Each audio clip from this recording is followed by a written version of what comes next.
नमस्कार दोस्तों, स्वागत है आप सभी का आपके अपने YouTube channel S1 coaching centre में। फ्रेंड्स, आज की वीडियो में हम लोग 16 जुलाई के सभी इंपॉर्टेंट करंट अफेयर्स को देखने जा रहे हैं, ठीक है। और साथ ही साथ जो 15 जुलाई का जो करंट अफेयर्स था उसका हम लोग इसमें टोटल 20 क्वेश्चन का MCQs भी करेंगे, ठीक है। और हाँ, इस वीडियो का जो PDF है वो आप हमारे Telegram channel S1 coaching centre में जाके प्राप्त कर सकते हैं। और अगर आप हमारे चैनल पर पहली बार बने तो चैनल को सब्सक्राइब करके बेल आइकन प्रेस कर दें, ताकि मैं जब भी कोई वीडियो अपलोड करूँ तो उसका नोटिफिकेशन आप तक पहुँच जाए। तो चलिए वीडियो स्टार्ट करते हैं। देखते हैं सबसे पहला इंपॉर्टेंट करंट अफेयर्स क्या है आज का। देखिए, सबसे पहला यहाँ पे क्या कि यूजीसी की एंटी रैंकिंग प्रणाली पूर्णतः विफल, ये दिल्ली हाईकोर्ट का कहना है। तो देखिए, दिल्ली उच्च न्यायालय ने संकेत दिया है कि वह उच्च शिक्षण संस्थानों में रैंकिंग की घटनाओं और छात्रों की मौतों में हालिया वृद्धि को देखते हुए स्वतः संज्ञान लेते हुए एक जनहित याचिका यानी कि PIL शुरू कर सकता है। यह जो घटनाक्रम है वो सर्वोच्च न्यायालय के द्वारा मौजूदा यूजीसी नियम पर चिंता व्यक्त करने के बाद सामने आया है। सर्वोच्च न्यायालय ने कहा है कि यूजीसी के रैंकिंग विरोधी नियम अधिकतर कागजों पर ही है। उसके बाद अगला क्या कि पारंपरिक चिकित्सा में AI के अनुप्रयोग का मानचित्रण। देखिए, भारत जो है अपनी समृद्ध आयुष प्रणालियों जिसमें से आयुर्वेद, सिद्ध, यूनानी, सोवा, रिगपा और होम्योपैथी के साथ हाल ही में विश्व स्वास्थ्य संगठन यानी कि WHO के द्वारा इन प्रणालियों में कृत्रिम बुद्धिमत्ता के एकीकरण में अग्रणी भूमिका निभाने के लिए मान्यता प्राप्त की है। भारत जो है पारंपरिक ज्ञान डिजिटल पुस्तकालय शुरू करने वाला पहला देश है। उसके बाद जान लीजिए कि आयुष क्षेत्र आर्थिक विकास को बढ़ावा देता है और WHO ने भारत के 44.4 बिलियन अमेरिकी डॉलर के बाजार पर ध्यान दिया है। उसके बाद देखिए यहाँ पे कहा कि भारत जो है पहली बार ऑस्ट्रेलिया के टेलिसमैन सेबर सैन्य अभ्यास में शामिल हो गया है। देखिए, भारत ने पहली बार ऑस्ट्रेलिया के सबसे बड़ी द्विपक्षीय सैन्य अभ्यास क्या नाम है तो तलिस्मन सेबर में भाग लिया है। और यह जो अभ्यास है 2005 में संयुक्त राज्य अमेरिका और ऑस्ट्रेलिया के बीच द्विवार्षिक संयुक्त सैन्य अभ्यास के रूप में शुरू किया गया था। 2025 में इसमें 19 देशों के 35,000 से अधिक कर्मी शामिल होंगे और मलेशिया और वियतनाम पर्यवेक्षक के रूप में इसमें भाग ले रहे हैं। उसके बाद अगला देखिए यहाँ पे कहा कि जून 2025 में CPI मुद्रास्फीति 2.10%, खाद्य मुद्रास्फीति ऋणात्मक। देखिए, जून 2025 के लिए भारत की खुदरा मुद्रास्फीति घटकर 2.10% रह गई है, जो जनवरी 2019 के बाद सबसे कम है। ये सांख्यिकी एवं कार्यक्रम क्रियान्वयन मंत्रालय के द्वारा जारी आंकड़ा किया गया है। इसमें से देखिए, ग्रामीण मुद्रास्फीति है 1.72% है, शहरी मुद्रास्फीति 2.56% है और खाद्य मुद्रास्फीति जो है माइनस में 1.06%, जो कि लगातार दूसरे महीने में अपस्फीति रहा है। उसके ग्रामीण में देखिए -0.92% और शहरी में -1.22% रहा है। उसके बाद अगला देखिए यहाँ पे कहा कि ISA कोलंबो में 7वीं एशिया प्रशांत क्षेत्र बैठक आयोजित करेगा। देखिए, अंतर्राष्ट्रीय सौर गठबंधन ISA एशिया और प्रशांत क्षेत्र के लिए अपनी 7वीं क्षेत्र समिति की बैठक कोलंबो में आयोजित किया जा रहा है, ठीक है। अरे कोलंबो कहाँ पे? श्रीलंका में। उस करके इसका फोकस किस पे रखा गया है तो सौर ऊर्जा परिनियोजन को आगे बढ़ाना और सीमा पार सौर अंतर संबंध और उभरती स्वच्छ प्रौद्योगिकियां। उसके बाद जान लीजिए कि अंतर्राष्ट्रीय सौर गठबंधन जो है इसकी स्थापना 2015 में भारत और फ्रांस के द्वारा सह स्थापना किया गया था। इसका मुख्यालय कहाँ पर है तो गुरुग्राम में है, ठीक है, जो कि भारत देश में है। उसके बाद अगला देखिए यहाँ पे कि हॉकी जो है झारखंड ने लगातार 5वीं बार सब जूनियर महिला खिताब जीत लिया है। हॉकी झारखंड ने 15वीं हॉकी इंडिया सब जूनियर महिला राष्ट्रीय चैंपियनशिप 2025 जीत ली है। उन्होंने फाइनल में हॉकी ओडिशा को 1-0 से हराया है। इसका भी स्थल मरांग गोमिकी, ठीक है, जो कि जयपाल सिंह स्ट्रो तरफ हॉकी स्टेडियम जो कि रांची में है। उसके लिए गोल स्कोरर जो है वो जीरन सोय मुंडा ने फाइनल मैच का एकमात्र गोल किया। यह जो इस चैंपियनशिप में झारखंड का लगातार 5वां खिताब है। उसके बाद है विश्व युवा कौशल दिवस 15 जुलाई को मनाएगा।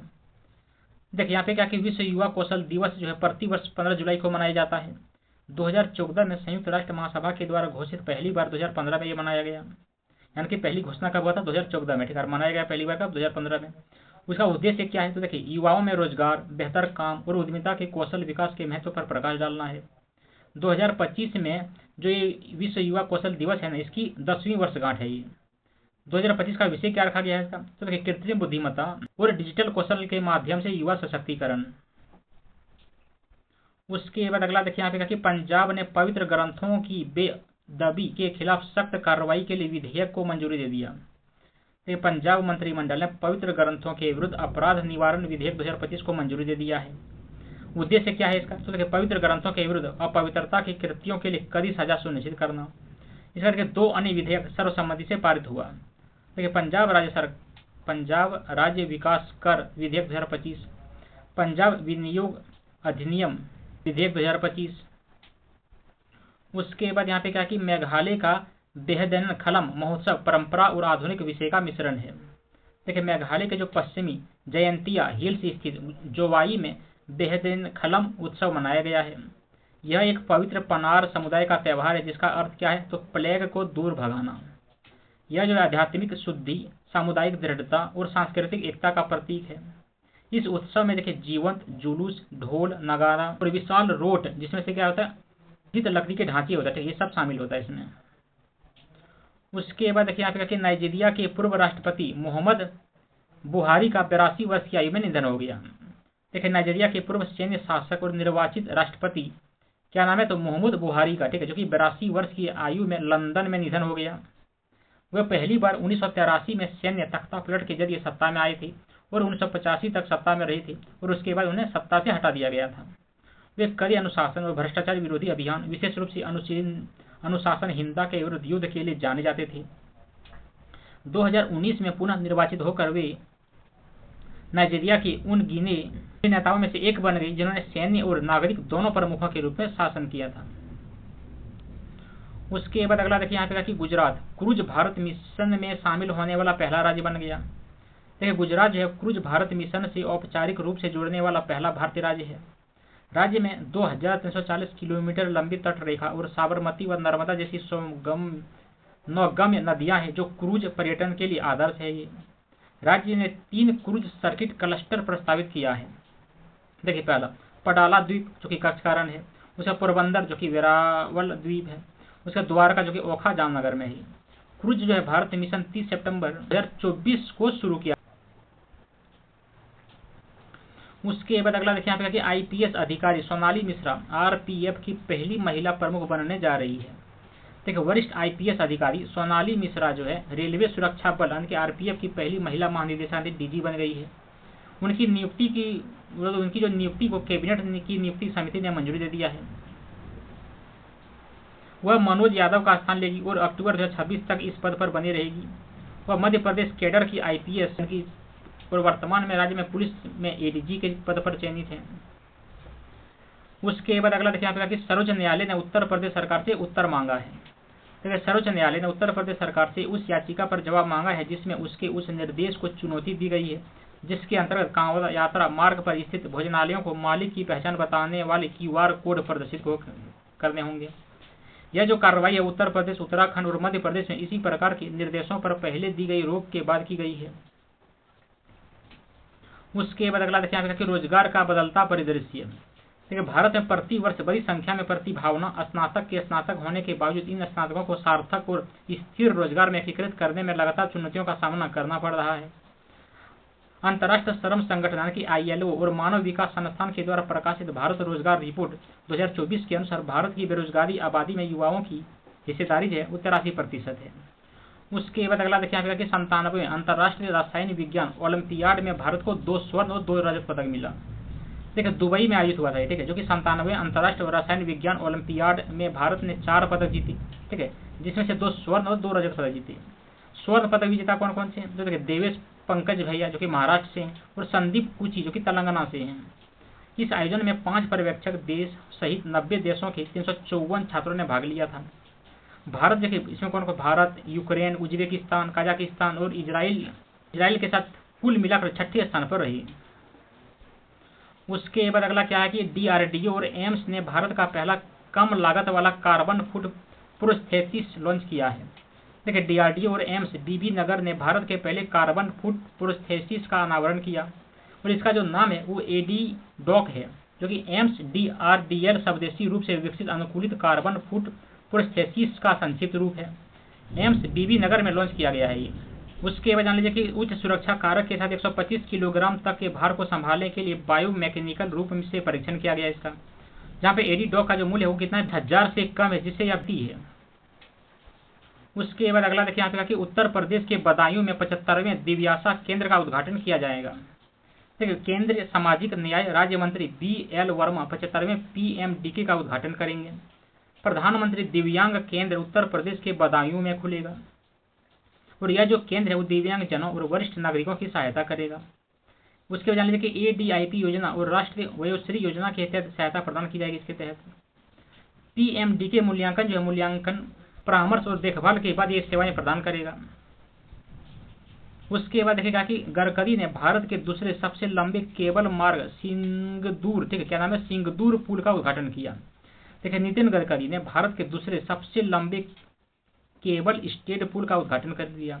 सिंगदूर पुल जो कि 2.44 किलोमीटर लंबा और 16 मीटर चौड़ा है, शिवमोगा जिले में सागर और मारकुटिका के बीच ये स्थित है। इसकी लागत देखिए 470 करोड़ रुपए की लागत से निर्मित है और यह पुल शरावती बैक वाटर को पार करता है। इस पुल का जो नाम है वो देवी चौदेश्वरी देवी के नाम पर रखा गया है।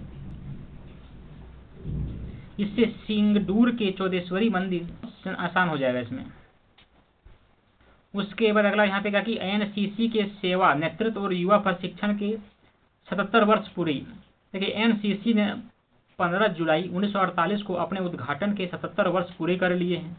इसकी स्थापना युवाओं में चरित्र, सेवा और नेतृत्व क्षमता का निर्माण करने के लिए की गई थी। इसका उद्देश्य रक्षा हितों को प्रोत्साहित करना और एक प्रशिक्षित युवा रिजर्व बनाना है। यह स्वतंत्रता के बाद 16 अप्रैल 1948 को NCC अधिनियम के माध्यम से अस्तित्व में आया। NCC का जो गर्ल्स डिवीजन जुलाई 1949 में शुरू किया गया था। NCC रक्षा मंत्रालयों के अधीन कार्यरत है। उसके बाद अगला क्या कि सिक्किम में भारत के पहले डिजिटल घुमंतू गांव का उद्घाटन किया गया। ठीक है, भारत के पहले डिजिटल घुमंतू गांव का उद्घाटन जो है सिक्किम के याकटेन में किया गया। ठीक है, पाकयोंग जिले में स्थित यह जो पहले दूरस्थ कार्य जीवन को बढ़ावा देती है। यह जो परियोजना है वो पाकयोंग प्रशासन और सर्वहिताय NGO का एक संयुक्त प्रयास है। नोमैड सिक्किम नामक इस पहल का जो उद्देश्य है देश विदेश के डिजिटल घुमंतू लोगों को आकर्षित करना है। यह जो पहल है अस्थायी पर्यटन और अस्थायी आजीविका को बढ़ावा। पंजाब 114 वर्ष मैराथन धावक फौजा सिंह की सड़क दुर्घटना में मौत। देखिए जालंधर के मैराथन के दिग्गज फौजा सिंह का 114 वर्ष की आयु में निधन हो गया। उनका जन्म 1 अप्रैल 1911 को पंजाब में हुआ था। 89 वर्ष की आयु में उन्होंने अपना पहली मैराथन दौड़ 2000 में लंदन मैराथन में भाग लिया। वो लंदन, न्यूयॉर्क और टोरंटो में 9 मैराथन पूरी की। 2004 एथेंस और 2012 लंदन ओलंपिक में मसाल वाहक रहे हो। और मोहम्मद अली और डेविड बेकहम एक विज्ञापन में भी शामिल हुए थे। उसके बाद क्या है कि बिहार ने जूनियर राष्ट्रीय रग्बी जो कि 7 सेकंड 2025 में अंडर 18 बालक वर्ग का खिताब जीता। ठीक है, बिहार के 10वीं जूनियर राष्ट्रीय रग्बी 7S प्रतियोगिता में अंडर 18 बालक वर्ग का खिताब जीता। उन्होंने फाइनल में गत विजेता ओडिशा के 17-15 से हराया। यह जो मैच है वो देहरादून के महाराणा प्रताप स्पोर्ट्स कॉलेज में हुआ था।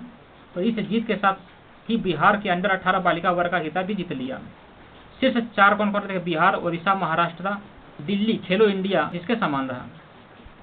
उसके बाद यहाँ पे कहा कि NC सोजन ने इटली के लिग्नानो मीट में लंबी कूद में कांस्य पदक जीता। देखिए NC सोजन ने लिग्नानो मीटिंग में महिलाओं की लंबी कूद में कांस्य पदक जीता। यह आयोजन विश्व एथलेटिक्स कॉन्टिनेंटल टूर कांस्य प्रतियोगिता है और इस स्पर्धा का जो आयोजन है वो इटली में किया गया। NC की सर्वश्रेष्ठ छलांग 6.36 मीटर थी जो उन्होंने अपने चौथे प्रयास में हासिल की। डेल्टा अमिडोजस्की जो कि ऑस्ट्रेलिया की है 6.47 मीटर के साथ स्वर्ण पदक जीता। और डेनियल नोल्टे जो कि दक्षिण अफ्रीका के हैं, उन्होंने 6.44 मीटर के साथ रजत पदक जीता। उसके बाद क्या कि पेंटागन ने XAI संग $200 मिलियन का AI सौदा किया। देखिए पेंटागन ने एलन मस्क की AI कंपनी XAI के साथ $20 करोड़ का समझौता किया है। यह समझौता XAI के ग्रोक 4 गवर्नमेंट कार्यक्रम का हिस्सा है। एजेंसियां राष्ट्र सुरक्षा के लिए बनाए गए ग्रोक 4 का उपयोग कर सकेगी। इसके लिए तो ग्रोक को एक कम फिल्टर वाला चैटबॉट माना जाता है जिसे 2023 में लॉन्च किया जाएगा। और इसका जो लक्ष्य है वो AI टूल्स का उपयोग करके सैन्य अभियानों का आधुनिकीकरण करना है। ग्रोक को X में एकीकृत किया गया है, ट्विटर के नाम से जाना जाता था। चलिए अब हम लोग जो 14 तारीख का करंट अफेयर्स था उसका हम लोग टोटल 20 क्वेश्चन का इसमें हम लोग MCQs कर लेते हैं। ठीक है, ताकि इसे पता चलेगा कि आखिर आपको कितना क्वेश्चन याद रहता है। देखिए सबसे पहला क्वेश्चन यहाँ पे आखिर डैश 2025 के टाइम 100 क्रिएटर्स लिस्ट में पहली भारतीय बनी कौन? तो देखिए प्राजक्ता कोहली ये बन रही है। उसके बाद अगला क्वेश्चन क्या कि MSPS विधेयक 2024 का मुख्य उद्देश्य क्या है? तो देखिए क्या है, तो शहरी नक्सलवाद और माओवादी समर्थन का मुकाबला करना ये हो जाएगा। उसके बाद अगला क्या है कि दिग्गज दक्षिण भारतीय अभिनेत्री बी सरोजा देवी का 87 वर्ष की आयु में निधन हो गया। सरोजा देवी अभिनीत फिल्म कन्नड़ रंगीन फिल्म से थी, तो किसमें, तो ये क्या नाम था, नाम था अमर शिल्पी जाकनाचारी, ये हो जाएगा। अगला क्वेश्चन क्या है कि केंद्रीय मंत्री ने देश में बिम्स्टेक पोर्ट सम्मेलन के 2 दिवसीय दूसरे संस्करण का शुभारंभ किया, तो कहां पर किया, तो देखिए विशाखापत्तनम में किया। उसके बाद क्या कि युवा कार्य मंत्रालय के द्वारा 3 दिवसीय युवा आध्यात्मिक शिखर सम्मेलन नासा मुक्त युवा विकसित भारत के लिए का आयोजन देश में किया जाएगा, तो देखिए वाराणसी में किया जाएगा। उसके बाद अगला क्या कि जुलाई 2025 में लद्दाख के नए उपराज्यपाल कौन बने, तो देखिए कविंदर गुप्ता इसको बनाया गया है, तो कविंदर गुप्ता बन गए हैं। अगला क्या है कि नए प्रारूप के तहत पहला फीफा क्लब विश्व कप किसने जीत लिया है, तो चेल्सी ने जीता है। अगला क्वेश्चन क्या है कि भारत की अंडर 20 फ्रीस्टाइल कुश्ती टीम ने 2025 अंडर 20 कुश्ती चैंपियनशिप में देश स्थान प्राप्त किया, फिर दूसरा स्थान प्राप्त किया हुआ है। अगला क्वेश्चन क्या है कि भारत ने सऊदी अरब के साथ दीर्घकालिक उर्वरक आपूर्ति समझौते पर हस्ताक्षर किए हैं। नए समझौते के तहत प्रति वर्ष कितना डीएपी उर्वरक आपूर्ति की जाएगी, तो देखिए 2.9 मिलियन मीट्रिक टन आपूर्ति की जाएगी।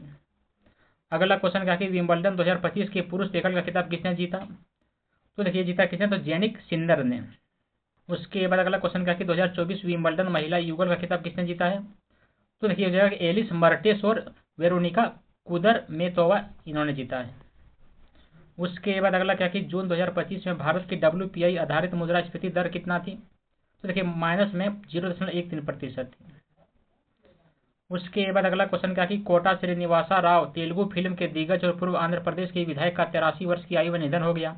कोटा श्रीनिवासा को पद्मश्री से कब सम्मानित किया गया था, ये 2015 ईस्वी को सम्मानित किया गया था। अगला क्या कि जुलाई 2025 में उप राष्ट्रपति मुर्मू ने राज्यसभा में 4 सदस्यों को मनोनीत किया। किस अनुच्छेद के तहत राज्यसभा में मनोनीत किया गया है, तो ये अनुच्छेद 80(1)(a) के तहत किया गया है। अगला क्या कि ब्रिटेन के कैश और ग्लासपुल ने 2025 में विंबलडन पुरुष युगल का खिताब जीता। आखिरी बार कब किसी पूरी तरह से ब्रिटिश जोड़ी ने विंबलडन पुरुष युगल का खिताब जीता था, ये 1936 में जीता था। उसके बाद क्या है कि 2025 के विंबलडन फाइनल में ईगा स्वातेक ने किसको हराया, तो देखिए अमांडा एनिसिमोवा को हराया। उसके बाद अगला क्या कि यूपी सरकार ने पूरे यूपी में 75 छोटी नदियों को पुनर्जीवित करने के लिए अभियान शुरू किया है। इनमें से कौन सा संस्थान यूपी का नदी पुनर्जीवन योजना में शामिल नहीं है, तो देखिए IIT मद्रास। उसके बाद अगला क्या कि फ्रांसीसी गणराज्य के भीतर नया राज्य बनने के लिए तो क्या हो जाएगा, यहाँ पे न्यू कैलेडोनिया हो जाएगा। उसके बाद अगला क्वेश्चन क्या कि भारतीय समूह के द्वारा समर्थित यूटेल सेट में ब्रिटेन सरकार कितना निवेश करेगा, तो देखिए यूरो 163 मिलियन करेगा ये। उसके बाद अगला सवाल क्या कि टेस्ला अपना पहला भारत अनुभव केंद्र भारत में कहाँ पर खोल रहा है, तो मुंबई में खोल रहा है ये, ठीक। तो बस इतना ही था फ्रेंड्स। कैसे लगा ये वीडियो कमेंट करके जरूर बताइएगा। चलिए मिलते हैं अगली वीडियो में अगले दिन का करंट अफेयर्स को लेकर के, तब तक के लिए धन्यवाद, जय हिंद।